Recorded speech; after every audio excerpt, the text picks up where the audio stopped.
lot of international students do not know how to pick a university. Trust me, you might be doing it wrong. Doesn't matter in Australia. All right, hello. Welcome back to another video on this channel. I've been getting a lot of love over the past couple of days. So really big thank you to everybody who's just subscribed and joined this community, this channel. My name is Anshul. I came to Australia more than 3 years ago, finished my bachelor's in business marketing, and I've been working full time since 2024, the start of 2024. Um, so yeah, um, that is how long I've been in Australia for. I'm in the same loop. I'm in the same migration journey as you will be one day.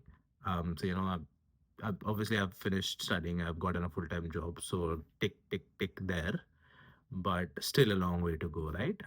Originally started this channel because I didn't want anybody to go through what I personally went through, and then slowly transition into helping people, um, mostly in Adelaide, but across Australia, get jobs, and also make the right decisions. Which brings me to the topic of this video is around how to pick a university, how to pick an institution in Australia, because you're literally investing so much money, effort, and time. And if you don't make the right decision, you might waste that all of that money. I have been a person who thought that I had wasted all my money, but turned things around. How? So basically, when I decided to study in Australia, it was COVID, so I couldn't travel.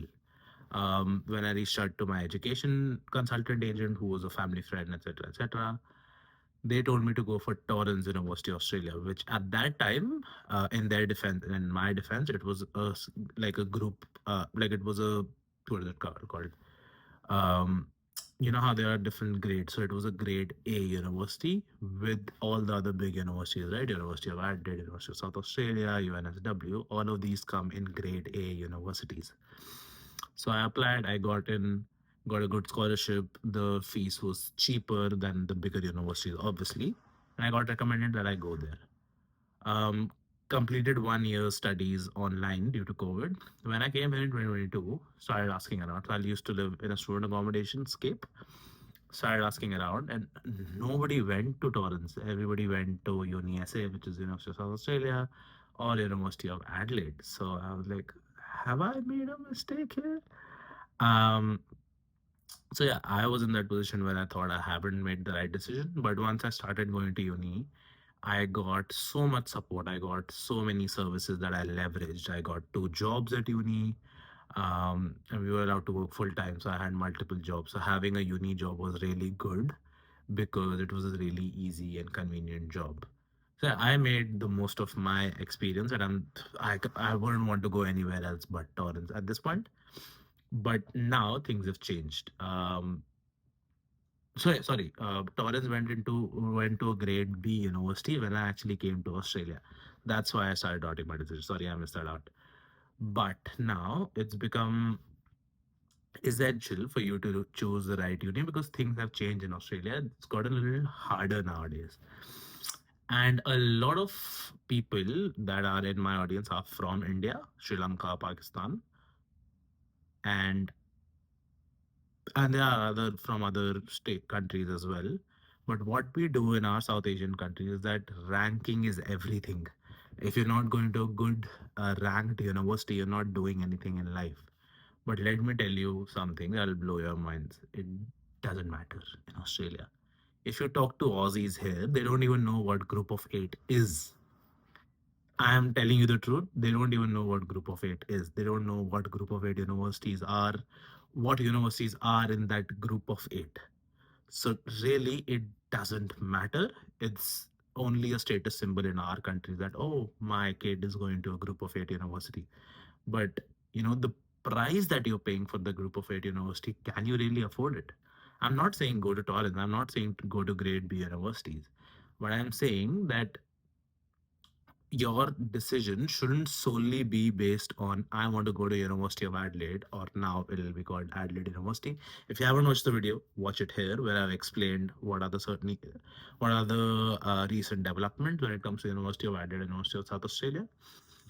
But if you haven't, if you're making that decision solely on the basis of group of eight or ranking, trust me, you're paying a lot of money for things that don't even matter here in Australia.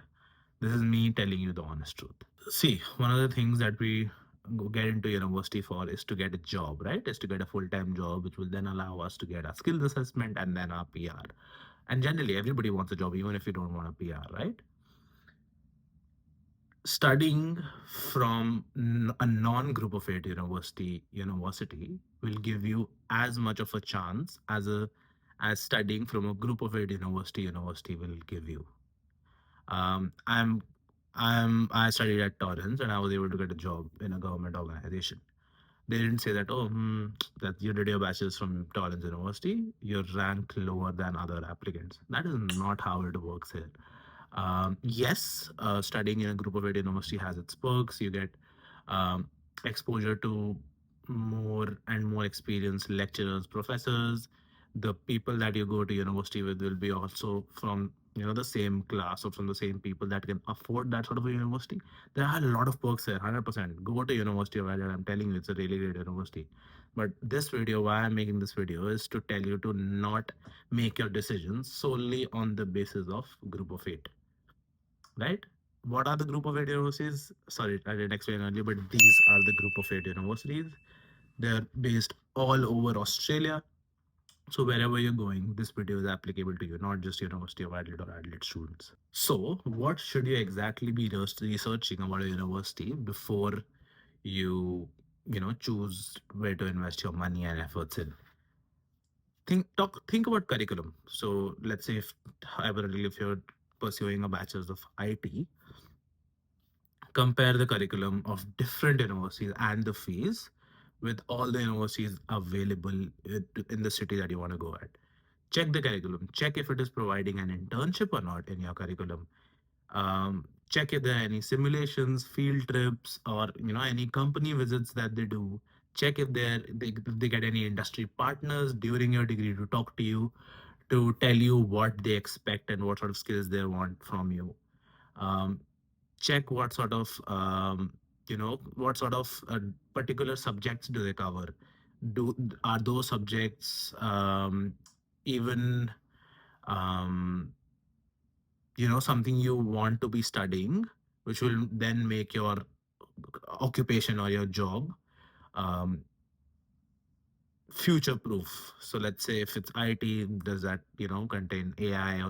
I'm just spitting what is coming to my mind here. But what I'm trying to say is that check the curriculum, check if they have any company visits, check if they're taking to you on any field trips, check if they're actually developing the skills that you will need to actually get a job post your graduation. One Another thing that you can do is go to seek.com.au.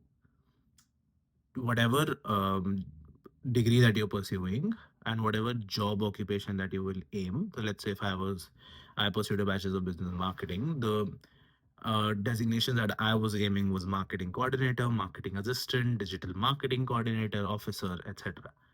Put all of that on Seek and see what the job ads contain, what the skills in those job ads look for. Then correlate that with your curriculum, what they're teaching, and see if you'll actually learning those skills or not. 100%. A lot of these things are won't be taught to you. It'll come naturally to you. It'll come practically to you. Because one thing that I want to end this video off with is Australia is a very practical country. They'll ask you what you do, what you know, rather than where you studied. So it's more so what can you do, what do you do, what have you done, rather than where have you studied. I hope that gives you more clarity on how to choose a university for yourself. If you have any questions, reach out anywhere.